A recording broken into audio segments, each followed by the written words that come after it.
In today's tutorial, we're going to go over how to finish our work and weave in those ends like a pro.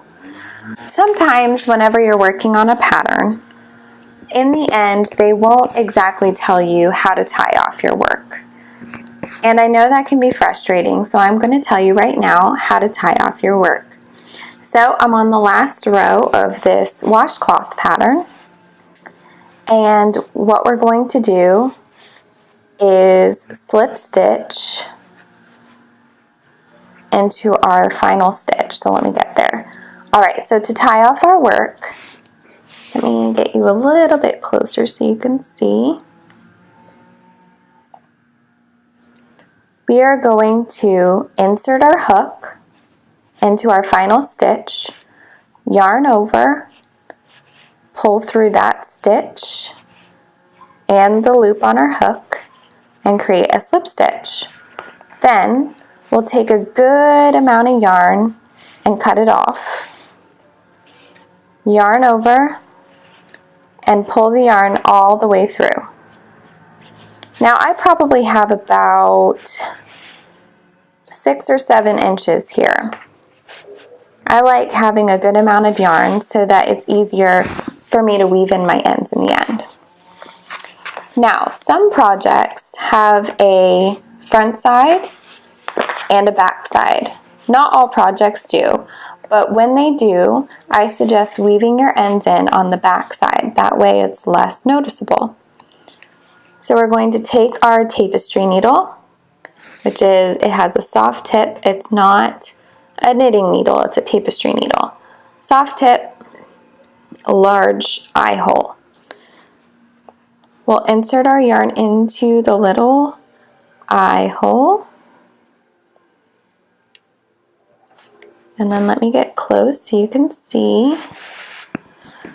What I like to do whenever I'm weaving in my ends is to go along with the stitch.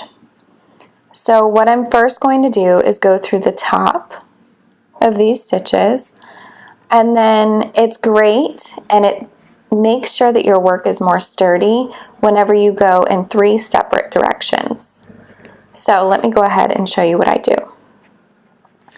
I'm going to insert my tapestry needle into this first stitch and just make sure that I'm working along the back of my work and not the front. So I'm just inserting behind each of these stitches, and I'll just go maybe there. So I went through 6 stitches, and now I'm going to pull my yarn through.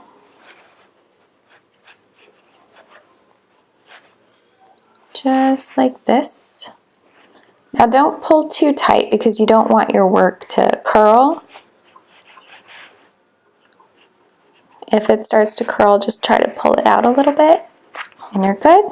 So we went into the first direction, and now I'm going to go down a row and go in the opposite direction. So same thing, still working behind the stitches, just going in the opposite direction. And remember, don't pull too tight, because see, you can't even tell that that is an end that you just weaved in. It looks like it belongs with the stitch. But if you pull too tight, then you can start to see where the stitches change. But again, it's still not noticeable to anyone else but yourself, so it's personal preference. Now, like I said previously, I like to work in 3 different directions. So the first way we went was left, then we went down and to the right, and now I'm just going to go down and back to the left. So here's another stitch. Let me try to zoom in. Okay, so we'll go down to this stitch and just work along the next side.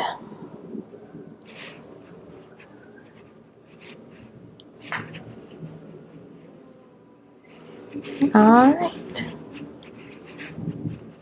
Pull your yarn through.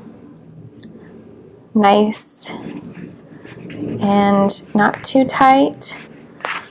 Now you take your scissors wherever my scissors are. And you cut your yarn as close as possible without, of course, cutting the fabric. And there you have it.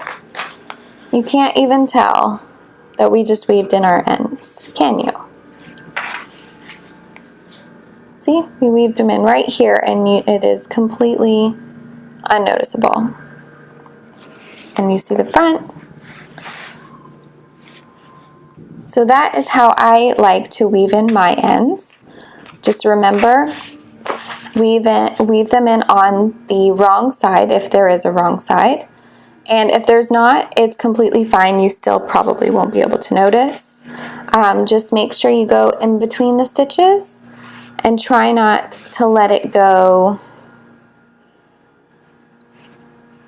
in and out of your work like this, because then that would be noticeable. Just work in between these little stitches that are just on the one side of your work. All right, and that is it for today's tutorial on finishing off your work and weaving in your ends. If you have any questions at all, I have a full tutorial on how to crochet your projects from start to finish, and I'll leave that link down below. If you have any more questions on a topic related to how to finish your crochet projects, I have an entire written tutorial over on the blog, sigonimacaroni.com, and I'll leave the link in the description below. If you enjoyed the video, please give it a thumbs up and subscribe for more crochet tutorials. See you next time!